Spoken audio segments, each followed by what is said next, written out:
Buenos días, hoy vamos a hablar sobre el tejido conectivo. Cabe recordar que el tejido conectivo es uno de los macrotejidos y por eso es importante hablar de él en este momento. Podemos definir como el tejido conectivo a todo aquel tejido que sostiene, protege y estructura otros tejidos y órganos del cuerpo. El tejido conectivo también almacena grasa, ayuda a desplazar nutrientes y otras sustancias entre los tejidos y órganos, además de reparar daños en los tejidos. El tejido conectivo está compuesto por células, matriz extracelular y demás componentes que vamos a ver más adelante. Como ya les venía diciendo, el tejido conectivo es el más abundante y el más ampliamente distribuido por todo el cuerpo. Lo vamos a encontrar en muchas formas. Como les dije, podemos encontrarlo como la mayoría como tejido residente y otras como un tejido móvil en el caso de la sangre. Se encuentra, lo podemos encontrar debajo de la piel, lo podemos encontrar recubriendo otros órganos como membranas, entre los músculos. En el sistema nervioso lo podemos encontrar como el componente que sostiene a las células, en este caso neuronas y células de glía. Lo tenemos como componente fundamental de huesos, tendones y otros órganos en el cuerpo. Es decir, tenemos una amplia variedad del tejido conectivo. El tejido conectivo se origina a partir del tejido embrionario mesodermo, ¿no? O sea, se sabe muy bien que hay tres tejidos embrionarios, ectodermo, mesodermo y endodermo. En este caso, el tejido conectivo se origina a partir del mesodermo y del mesodermo se desprende digamos, un subtejido madre o un subtejido embrionario que se llama el tejido mesenquimal. El tejido mesenquimal lo vamos a encontrar en la médula de los huesos y es el encargado de producir todo lo que son uno, células hematopoyéticas, o sea, células de la sangre. Dos, pues se producen de ahí fibroblastos, ligamentos. Se puede obtener de ahí células condrocitos, que hacen parte del cartílago, adipocitos, que hacen parte del tejido adiposo. Obviamente todos los componentes sanguíneos, glóbulos rojos y glóbulos blancos, y además de los osteoclastos y osteoblastos que están encargados en la remodelación y el mantenimiento de los huesos. Entonces, como vemos, es un tejido muy diverso, lo encontramos en muchos órganos. ¿Qué funciones cumple el tejido conectivo? Como ya les había dicho, soporta, mantiene a otros órganos, ¿sí? Por eso se dice de soporte o sostenimiento, digámoslo así, protege la estructura de otros tejidos y órganos y además de eso almacena y ayuda a desplazar nutrientes entre otras sustancias. En el caso, por ejemplo, de la piel, vamos a encontrar que la piel pues se divide en dos partes, ¿no? La epidermis, que sería el epitelio, y la dermis.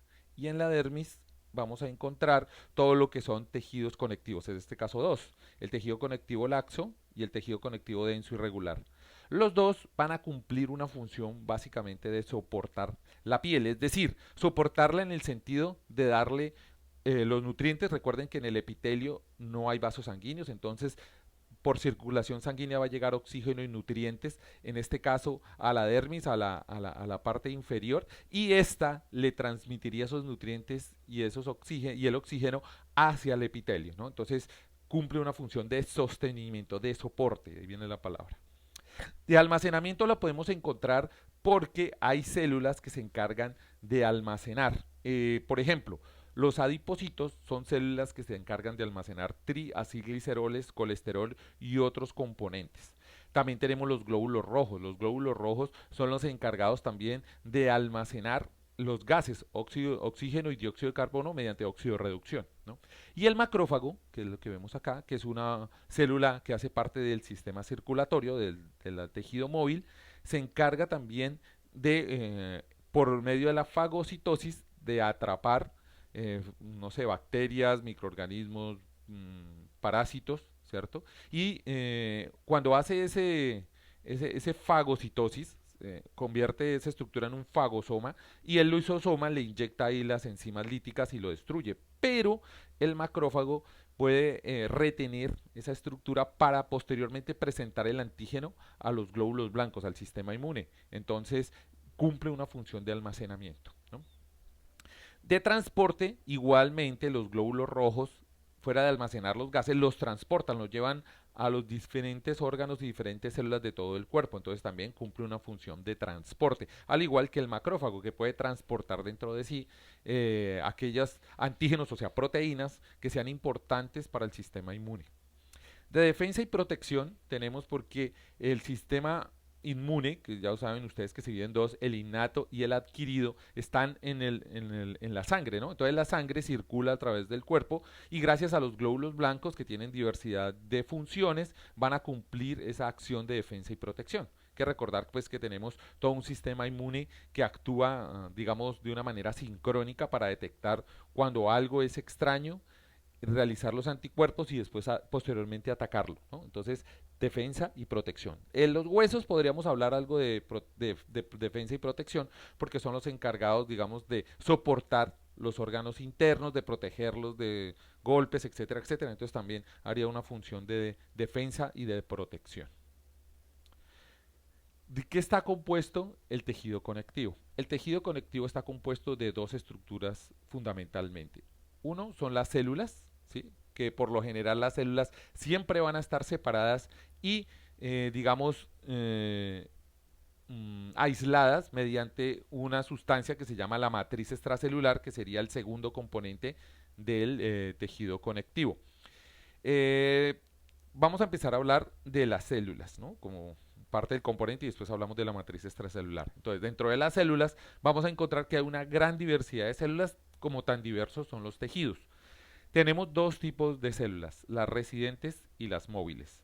Las células residentes son aquellas células que hacen parte de los tejidos y que permanecen dentro de ese tejido, que son tejidos fijos, ¿sí? Entre esos tenemos los fibroblastos, que digamos que es de las células de mayor distribución y las más, digamos, distribuidas. Vamos a encontrarlo en diferentes órganos. Es la más común, digámoslo así, el fibroblasto. Y hay otras células que tienen que ver con él, por ejemplo, los condrocitos, los osteocitos, los adipocitos. Todas estas células también las vamos a encontrar ahí. Y dentro de las células móviles vamos a encontrar todo lo que son las células propias de la sangre, ¿no? Entonces tenemos los glóbulos blancos, tenemos los macrófagos, eosinófilos, linfocitos, plasmocitos, mastocitos. Y tenemos también otras células como los glóbulos rojos, melanocitos, etcétera, etcétera, que hacen parte pues de ese tejido móvil como es la sangre. Entonces de eso estamos hablando un poquito más adelante. Entonces vamos a empezar a hablar de las células del tejido conectivo. Entonces vamos a hablar del fibroblasto, ¿no? Que el fibroblasto es súper importante y como ya les dije es el más común de las células, digamos es de la menos especializada y de la mayor distribuida dentro del tejido conectivo. El fibroblasto lo podemos dividir en dos tipos. El fibroblasto joven, que digamos que es un fibroblasto grande, que tiene una alta actividad de síntesis de proteínas como el colágeno, la fibrilina, y tenemos un fibroblasto inmaduro o embrionario, que también se le llama fibrocito, el maduro, el fibroblasto maduro o ya un fibroblasto adulto, ¿sí? Ese fibrocito ya es poco activo por lo que es maduro y básicamente baja su intensidad de síntesis, ¿no? Entonces tenemos el fibroblasto joven, ¿sí? Digamos el fibroblasto grande, el activo, y dos, el fibroblasto maduro o fibrocito, que es un fibroblasto ya metabólicamente menos activo. ¿Qué forma o qué características tiene el fibroblasto? El fibroblasto son células aplanadas, fusiformes. Aquí estamos viendo que es fusiforme.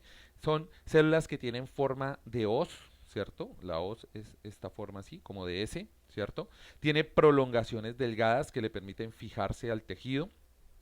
Se encarga de la síntesis y mantenimiento de la matriz extracelular, es decir, va a producir colágeno, fibrilina y todos los componentes propios o que hacen parte de la matriz extracelular y tiene una gran capacidad de diferenciarse a otros tipos celulares siendo un fibroblasto joven, ¿no? O un fibroblasto embrionario. Entonces, el fibroblasto procede del mesénquima, del tejido mesenquimal que ya les había dicho que está en la médula ósea.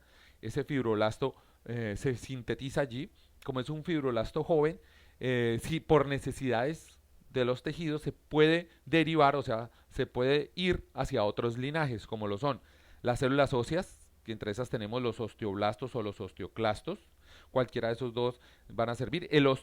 Para recordar, el osteoclasto es la célula encargada de sintetizar hidroxiapatita, o sea, el hueso como tal, y el osteoclasto es una célula multinucleada encargada de digerir, de eliminar el hueso viejo, ¿no? Entonces, a eso es a lo que nosotros le llamamos balance óseo, ¿no? Cuando se destruye el hueso viejo y se renueva con hueso nuevo, ¿no?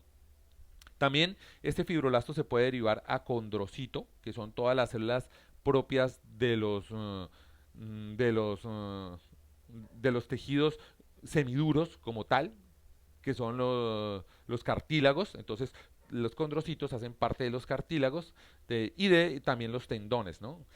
Digamos que esas son células importantes. También se puede derivar a adipocito, que son las células del tejido adiposo, que son encargadas de almacenar trías y gliceroles y colesterol básicamente, o se pueden derivar a células musculares. Entonces el fibroblasto tiene esa peculiaridad de poderse retraer, digámoslo así, para derivarse a otro linaje, ¿no? Además de eso, el fibroblasto también está encargado del proceso de cicatrización dentro del tejido conectivo. Me explico. Cuando hay un daño a nivel, por ejemplo, en la piel, al nivel epidérmico, estamos hablando del epitelio, el epitelio mismo repara y digamos que ahí no deja señales de reparación, o sea, cicatrices. En el caso del tejido conectivo pasa algo diferente. Si la lesión alcanza a abarcar el tejido conectivo, cuando el fibroblasto repara el daño, ¿cierto? Lo que hace es realizar la reparación de adentro hacia afuera. Entonces, cuando repara el epitelio, fuera de eso el epitelio recubre esa reparación, entonces se presenta lo que nosotros llamamos la cicatriz, ¿no? Entonces hay que tener eso claro. Entonces el fibroblasto está involucrado en todo lo que son procesos de cicatrización. Además de eso, los fibroblastos presentan, digamos, una, digamos, una vida media dependiente de muchos factores, ¿no? Entonces, digamos que ahí puede influenciarse, digamos, el proceso metabólico, etcétera, etcétera, y eso depende de la degradación de algunos órganos. Bueno, de eso vamos a hablar más adelante. Este caso voy a mostrar una placa. Esta placa es de vejiga.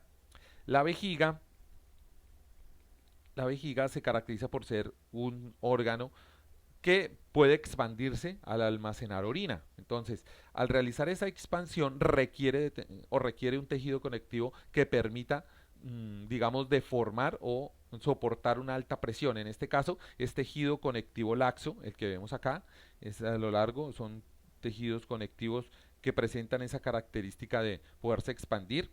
Aquí en las flechas lo que están mostrando son los núcleos de los fibroblastos, que es el objetivo, pero el fibroblasto en sí no es esto es lo que están mostrando es el núcleo. El fibroblasto viene siendo un poquito más grande de lo que se está mostrando aquí. Y cada una de estas es el núcleo. Como vemos, las células están separadas por matriz extracelular. ¿Listo? Por la duda, esto que tiene la señal de 1 en la vejiga, esto viene siendo un uréter, y ahí se ve claramente el epitelio de transición. Este número 2 viene siendo una vénula, es un vaso sanguíneo. ¿Por qué es una vénula? Porque vemos aquí un componente más delgado de lo que llaman las túnicas, túnica media y túnica interna. Y aquí dentro vemos los glóbulos rojos, ¿no? Y este de aquí sería una arteriola, ¿cierto? Porque además la túnica media es mucho más gruesa, ¿no? Entonces, como para ejemplificar, ¿no? La otra célula residente importante es el adipocito. El adipocito se puede dividir en dos tipos, adipocito blanco y adipocito pardo. El adipocito blanco se caracteriza por ser una célula que tiene una sola vacuola y esa vacuola ocupa casi el 60 o el 70% del volumen celular. Y la vacuola tiene la capacidad de aumentar de tamaño, es decir, que puede agrandarse, ¿no? Y de esa manera también el adipocito blanco también se puede adaptar a ese y aumentar de tamaño. ¿Esto para qué lo hace? Para almacenar más grasa. Entonces, eso es un proceso evolutivo que hemos tenido los humanos, en el cual a medida que pasa el tiempo y vemos que hay problemas de alimentación, pues entonces tenemos la capacidad de aumentar nuestros adipocitos para almacenar la mayor cantidad de grasa. ¿Listo? Por el contrario, el adipocito pardo no presenta una vacuola, sino presenta muchas, entre 15 y 20 vacuolas más pequeñas, donde almacena más poca cantidad de triacilgliceroles y colesterol, pero compensa con una gran cantidad de mitocondrias. Entonces, este adipocito pardo está involucrado más en generar calor, en los procesos de generar calor, y lo encontramos más en los niños, ¿no? En los bebés, porque ellos no termorregulan bien la temperatura. Entonces, este adipocito pardo responde en gran medida a las hormonas suprarrenales, como son la adrenalina y la noradrenalina. Entonces, se activaría en esos casos de emergencia, entonces, incitados por estas dos hormonas que les acabo de decir. El macrófago digamos que es una de las células más importantes, es una célula mixta, lo podemos encontrar como célula residente y como célula móvil, ¿no?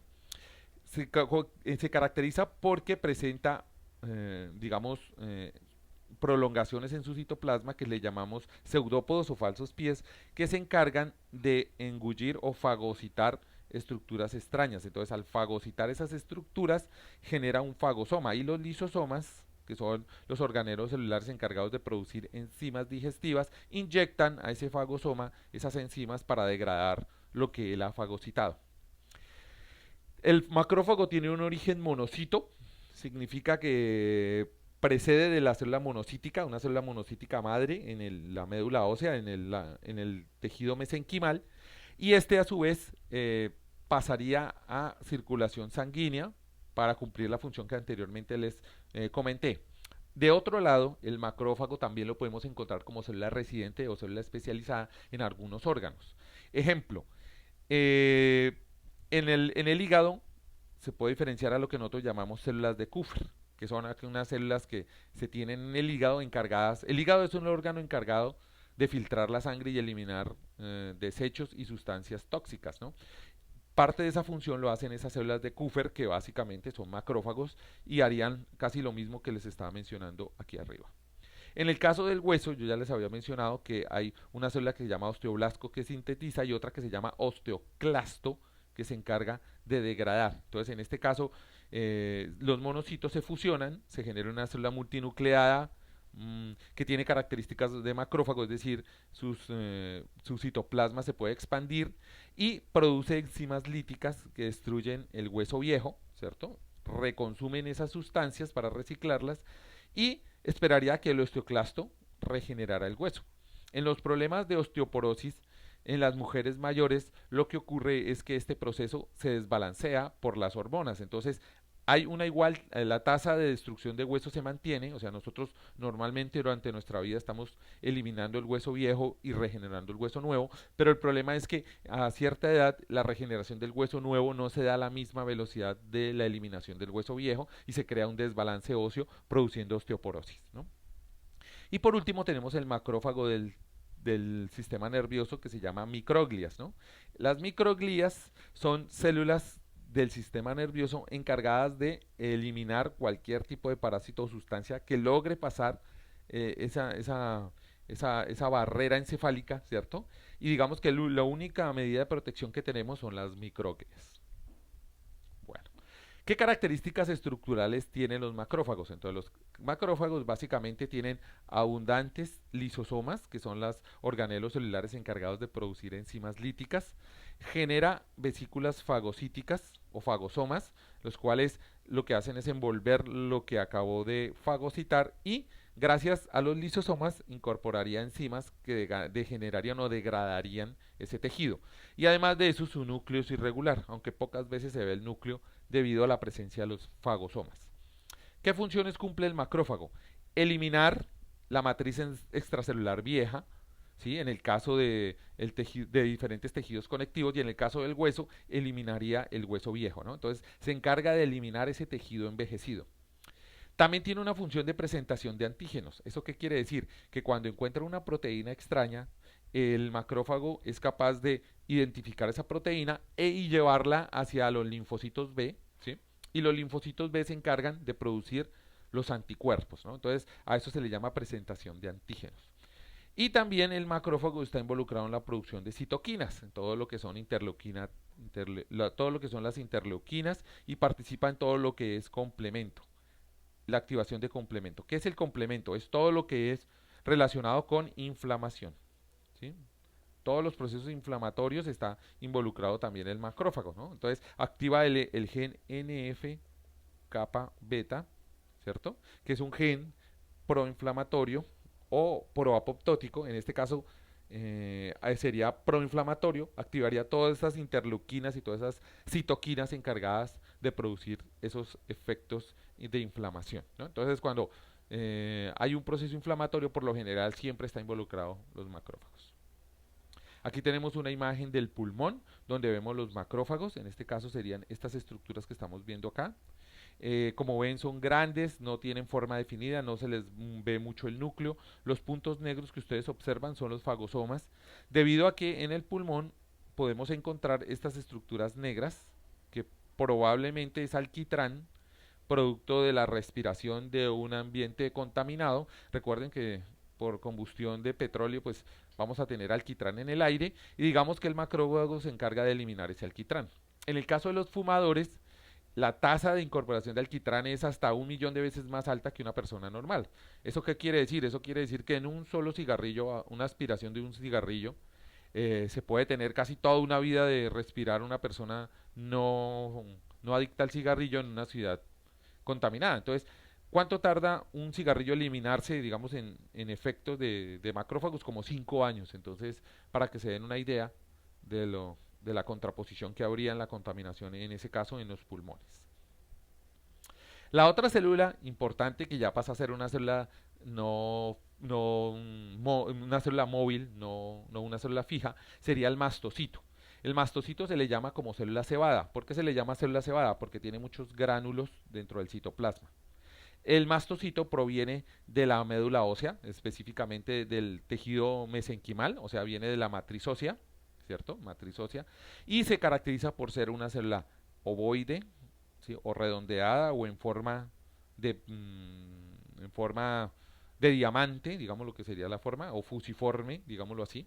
Se caracteriza porque en el citoplasma tiene muchos gránulos y estos gránulos básicamente están o contienen heparina, histamina y serotonina, que estas tres intervienen en todo lo que es el proceso de reacción anafiláctica, o sea, reacción alérgica, o sea, todo el proceso de inflamación que yo les decía ahorita. Entonces, este mastocito lo hace de una manera mucho más agresiva, ¿no? Entonces, él lanzaría sobre todo histamina y que son las encargadas de producir una inflamación severa. Ejemplo, hay personas que hay ciertas sustancias que le activan esta acción más de inflamación. A eso es a lo que le llamamos alergenos. ¿Por qué? Porque activa la acción del mastocito. Entonces hay personas que, por ejemplo, no soportan algunas proteínas del maní o el polen, etcétera, etcétera. Entonces el mastocito interviene y produciría un efecto alérgico, ¿no? Hay personas que son alérgicas, por ejemplo, al gluten, que es un péptido del pan. Entonces, todo eso desencadena la acción inflamatoria del mastocito. Además de eso, intervienen en el reconocimiento y regeneración de todo lo que son tejidos conectivos y por tanto, si usted incorpora un tejido extraño, o sea, lo que nosotros llamamos un trasplante, él reaccionaría contra ese trasplante debido a que el sistema inmune detectaría un HLA no propio, ¿cierto? Un antígeno leucocitario humano, y eso generaría la activación de todo lo que es el proceso de anafilaxis, ¿no? Entonces, lo que hacen las personas que han sido trasplantadas es consumir sustancias que disminuyen esa reacción de anafilaxia que harían estas células, ¿no? Aquí tenemos un ejemplo, en este caso tenemos el yeyuno, el intestino delgado, ahí tenemos algunos mastocitos, aquí se ven clara la imagen de los mastocitos, como vemos son células cebadas, o sea, con puntos en el centro, ¿cierto? Grandes. ¿Y por qué en el intestino delgado?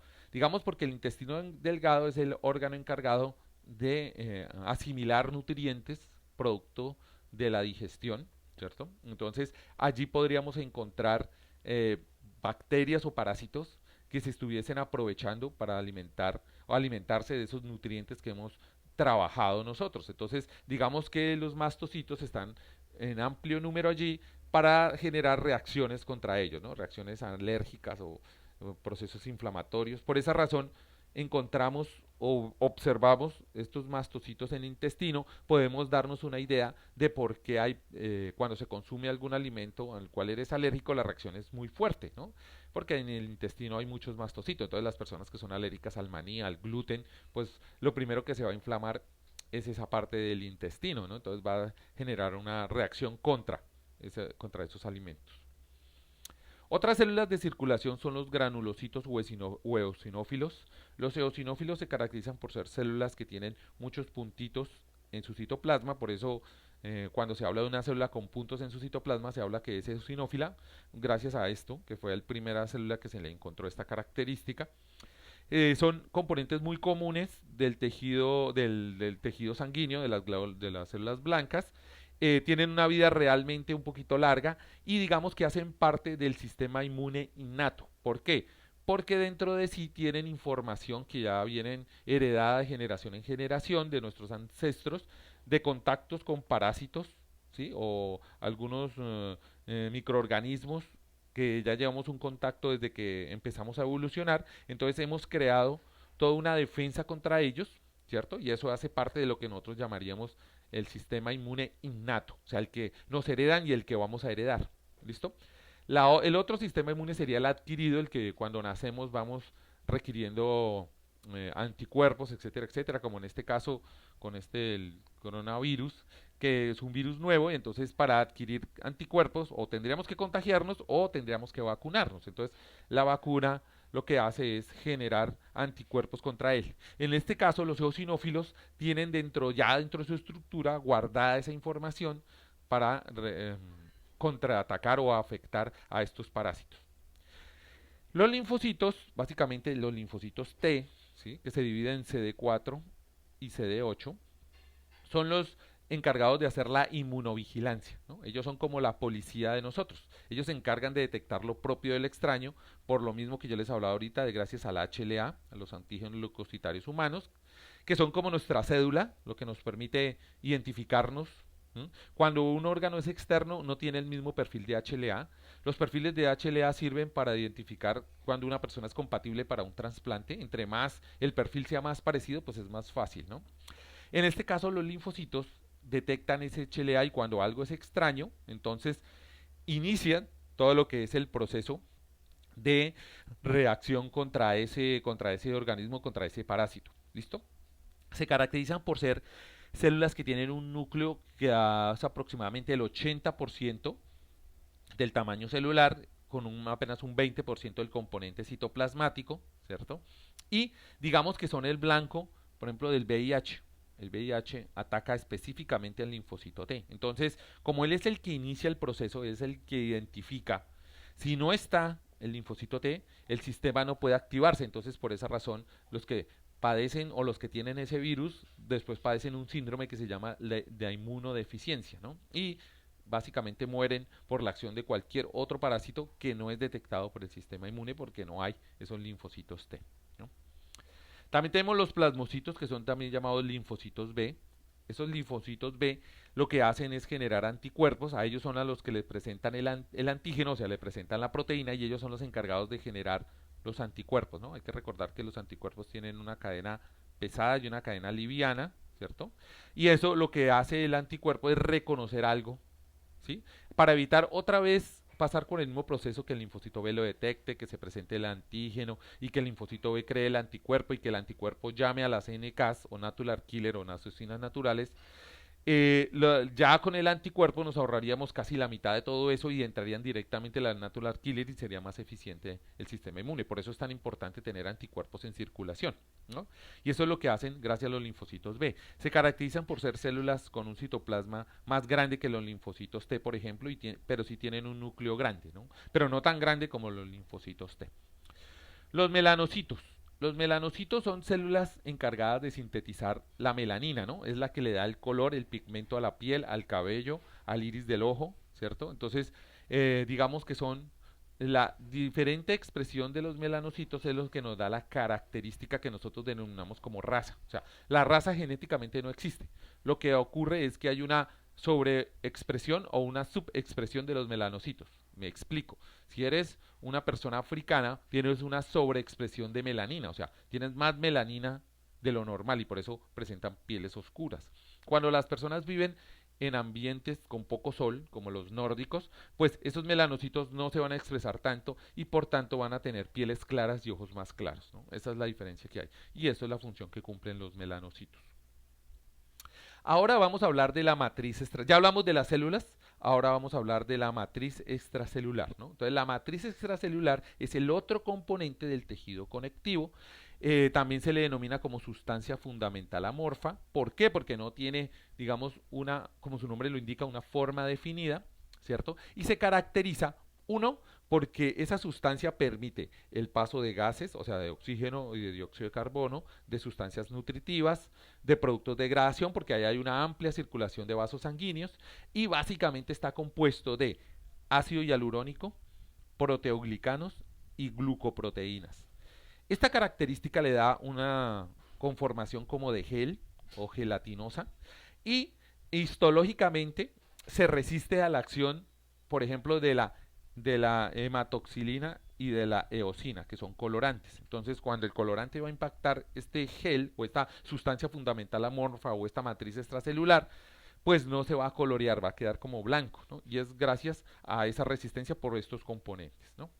La otra parte de la matriz extracelular son las fibras proteicas que hacen parte de ese tejido conectivo. Entonces tenemos dos, el colágeno y la elastina o las fibras elásticas. Entonces, el colágeno básicamente son aproximadamente 22 tipos de colágeno que tenemos. El más común es el tipo 1, el que encontramos casi en todos los órganos del tejido conectivo. Eh, las fibras de colágeno nos sirven como una especie de malla base para los diferentes órganos, es la que nos da la resistencia, o que los órganos sean resistentes.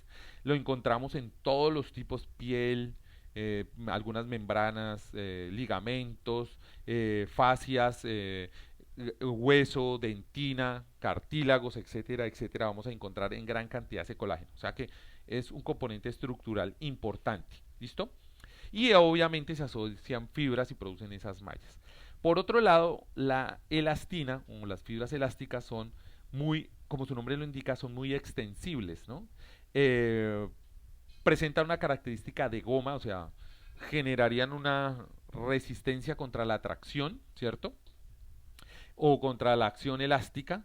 Y básicamente su componente principal, como ya les dije, era la elastina, ¿no? Entonces también lo vamos a encontrar como en forma de mallas y le va a permitir a los tejidos que la posean expandirse un poco, ¿no? Eso lo vamos a ver ahorita lo vamos a ver en los laboratorios.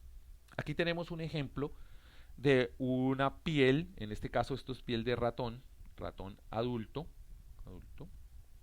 Y entonces vamos a ver de color rojo el colágeno y de color negro la elastina, ¿no? Ahora, me van a decir, pero profe, usted dijo que tenía forma de malla. Pues lo que estamos viendo es un tipo de conformación de tejido conectivo, de organización de esa sustancia fundamental amorfa más las proteínas. O sea que estamos hablando de un tejido conectivo denso y regular. Bueno, lo que estamos viendo acá, por eso no se ve en forma de mallas. Pero bueno, eso hace parte de la piel, digamos, de un componente de piel, ¿no? ¿Cómo podemos clasificar el tejido conectivo? El tejido conectivo lo podemos clasificar de varias maneras. Lo podemos clasificar como tejido adulto y tejido embrionario, ¿cierto? Lo podemos clasificar como tejido conectivo y tejido conectivo especial, ¿no? Como cualquiera de esos. Entonces aquí vamos a ver parte de esas dos clasificaciones. Entonces, primero vamos a empezar con el tejido conectivo embrionario, digamos que es más fácil. Entonces, aquí en esta visualización lo que tenemos es básicamente el tejido conectivo mesenquimal, ¿no? Entonces saben ustedes que la mesénquima, digamos, es una parte bien importante del cual se deriva el mesodermo. Se encuentra en todos aquellos órganos o que van destinados a generar todo lo que son pieles, componentes, etcétera, etcétera, en el embrión, ¿cierto? Y se caracteriza por tener una componente viscoso muy alto. Si ustedes ven, se ve de color blanco todo esto que está en medio aquí. Esto es lo que nos llamamos sustancia fundamental amorfa o sustancia extracelular, rodeando a estas células que se llaman células fusiformes, que por lo general son fibroblastos embrionarios o fibroblastos que se pueden derivar a cualquiera otro de los linajes que yo les mencioné al principio de esta presentación. De rojo, lo que estamos viendo son las fibras de colágeno, y si ustedes se fijan, la elastina viene en mucho menor proporción y son aquellas líneas oscuras o casi negritas que vemos acá. Esto nos indica que esto es un tejido joven, porque tiene poca presencia de colágeno y poca presencia de fibrinógeno. Por esa razón, estas células, como los fibroblastos fetales, tienen una alta actividad proteica, o sea, van a producir gran cantidad de estas proteínas que hacen parte de la matriz extracelular para compensar, ¿no? En el otro tejido que es muy común, al anterior era el embrión, ahora vamos a ver el cordón umbilical. Dentro del cordón umbilical, pues aquí podemos ver algunos vasos, porque el cordón umbilical básicamente lo que lleva es sangre materna hacia la interfase, o sea, perdón, sangre fetal, discúlpeme, sangre fetal hacia la interfase materna, ¿no? Materno-fetal. Y allí lo que hacen es un intercambio de gases por osmosis y difusión, es decir, la sangre del bebé nunca se mezcla con la de la mamá, ¿no? Entonces, por el cordón umbilical circula una alta concentración de sangre, porque ahí es donde se va a oxigenar, o sea, el bebé respira por ahí, y donde va a adquirir nutrientes, por ahí come. Entonces, los vasos son muy grandes. En medio de esos vasos, lo que vamos a encontrar es este tejido que se llama tejido conectivo mucoso, que ese sería el segundo tejido conectivo embrionario que estamos viendo.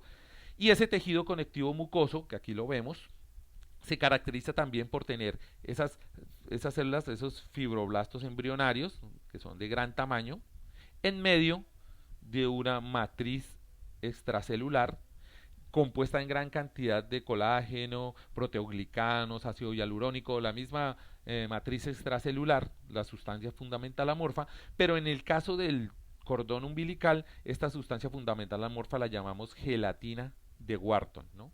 Que pues se utilizó en un tiempo para en la cosmética para producir cremas y más productos que tienen que ver con eso. Como vemos, también tiene una pequeña cantidad de colágeno y una pequeña cantidad de fibrinógeno o de elastina, perdón, de elastina, y por tanto, por esa razón vemos que es un tejido embrionario. Ahora, los tejidos adultos, por otro lado, que es la otra clasificación que habíamos hablado, el tejido adulto se caracteriza principalmente por tener mayor cantidad de colágeno y de fibrilina. Entonces, si ustedes ven aquí se ven las mallas o el enmayado, esto es tejido conectivo laxo, básicamente. Entonces, aquí lo que vemos es un enmayado que está rodeando tanto la fibrilina como las fibras elásticas como el colágeno, ¿no? Si observamos también los fibroblastos o los fibrocitos en este caso, porque ya son fibroblastos adultos, son mucho más pequeños y tienen una tasa de actividad muy baja. O sea que aquí van a producir poca cantidad de proteínas además porque hay mucha, ¿no? Y eso es lo que empieza a generar y se empieza a perder esa sustancia fundamental amorfa que está en medio de las células y eso hace que la piel se laje y se empiece a arrugar, ¿no? Eso es una de las razones por las cuales ocurre el envejecimiento como tal de la piel. Entonces, esto es parte de piel de ratón también, ¿no? El otro tipo de tejido adulto es el tejido conectivo denso irregular. En este caso estamos viendo la esclerótica. Digamos que la esclerótica es un tipo de tejido conectivo denso irregular. Tejido conectivo denso irregular. Se llama así por la forma que tienen las fibras, como ustedes ven, las fibras están dispuestas de una manera aleatoria, no tienen una distribución estática, ¿sí? Y esto, digamos que hace parte del ojo, de la esclera, la parte blanca, ¿no? El ojo, en su componente histológico, es básicamente piel, ¿no? O sea, lo que vemos ahí es piel, o sea que tenemos una epidermis modificada, que es la parte externa del ojo, con tal con las escleras, que tiene una forma, un color blanco. Por dentro de esa parte epidérmica tendríamos una parte dérmica como tal, que sería el tejido conectivo laxo, que era el que vimos anteriormente, y este que es el tejido conectivo denso irregular. En caso de algunas enfermedades, como por ejemplo la osteogénesis imperfecta, en la cual los niños se les llaman niños de cristal, porque es una colagenopatía, básicamente, o sea, el colágeno tiene mutaciones en los genes del colágeno, entonces la piel, los dientes, los huesos no se forman bien, ¿no? Tienen problemas en la formación, por eso los niños se fracturan, por eso se llaman niños de cristal.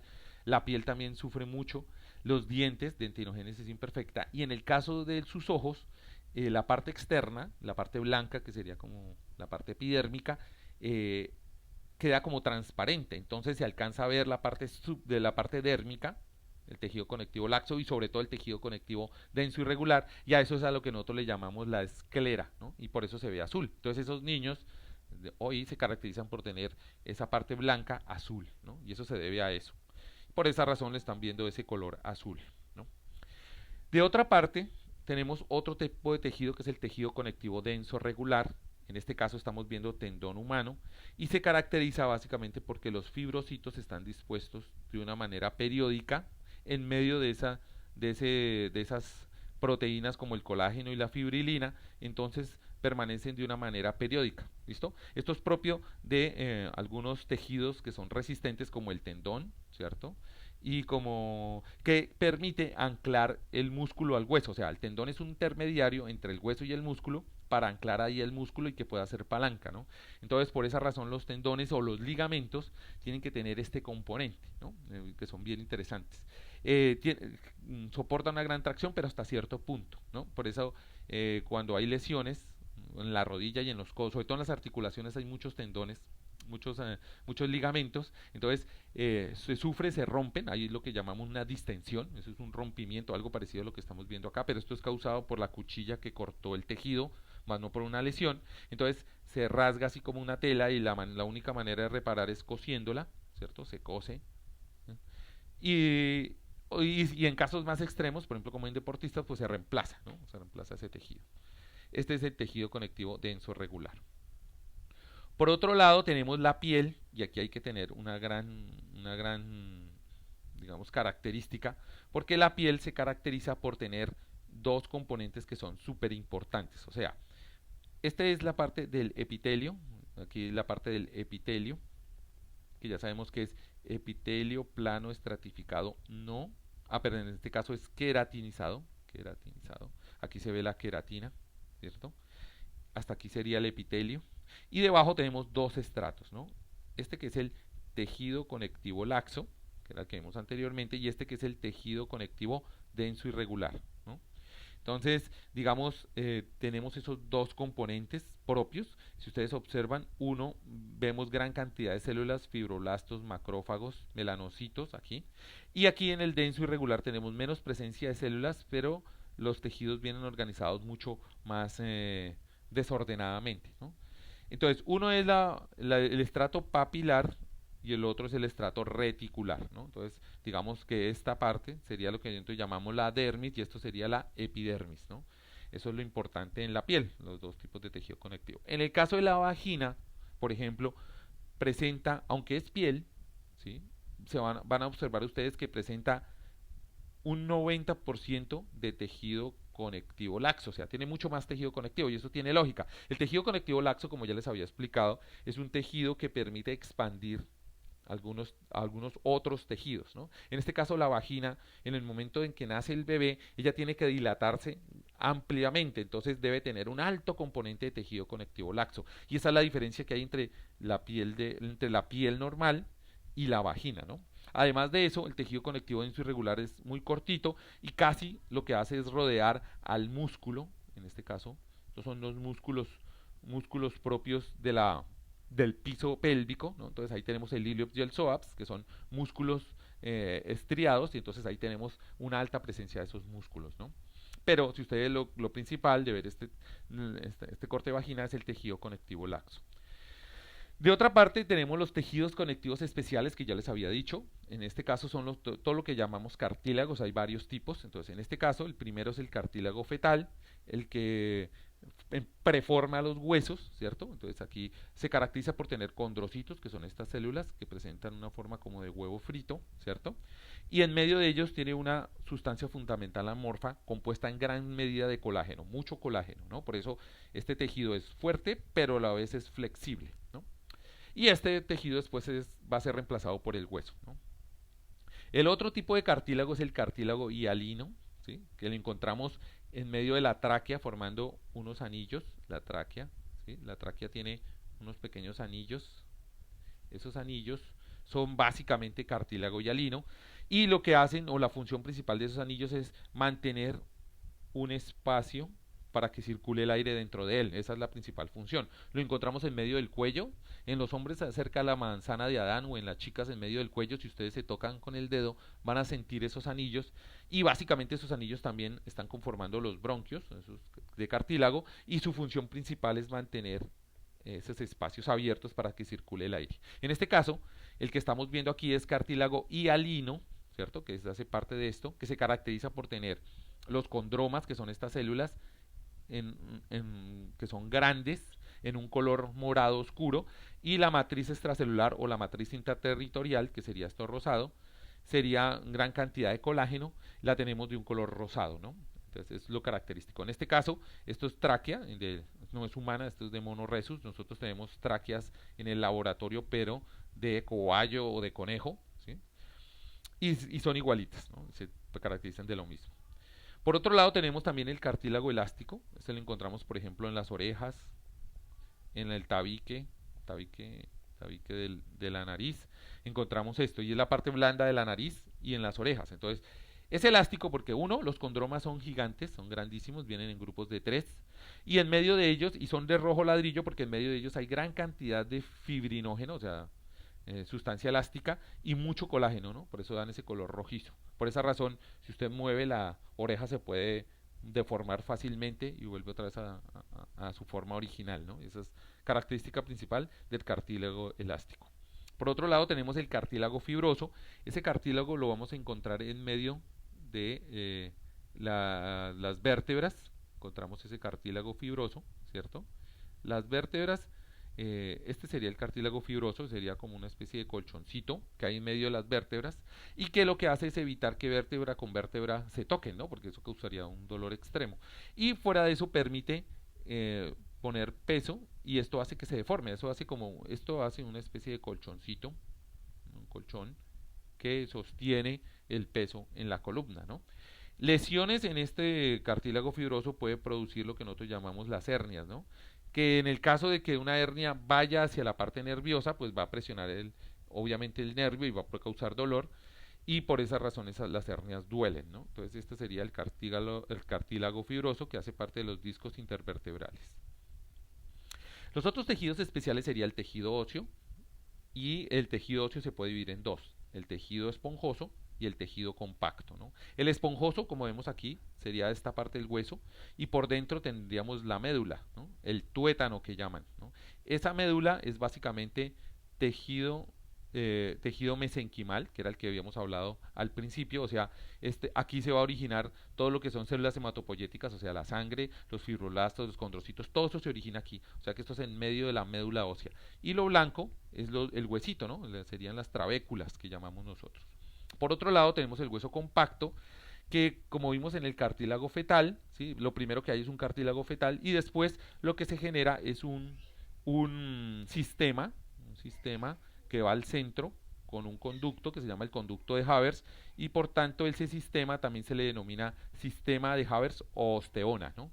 Y ese es el sistema que permite poco a poco ir osificando el hueso, ¿no? Entonces ese hueso compacto lo encontramos con huesos largos y tienen una gran resistencia, ¿no? Esa es la principal característica. Los otros sería el tejido adiposo, como ya habíamos visto, el tejido adiposo pardo, que está compuesto por adipocitos pardos, presenta ese color, por esa razón recibe el nombre. Lo pardo es por la gran cantidad de mitocondrias, entonces generaría ese color pardo. Y por otro lado tenemos el tejido adiposo blanco, porque aquí tenemos los adipocitos, que son gigantescos y pueden crecer más, dependiendo pues de su vacuola, ¿no? Y de su capacidad de almacenar grasa, ¿no? Como la grasa también es resistente a los colorantes, entonces por esa razón queda blanco, ¿no? Tejido adiposo blanco. Listo, chicos, eso era todo, les agradezco, que pasen un feliz día.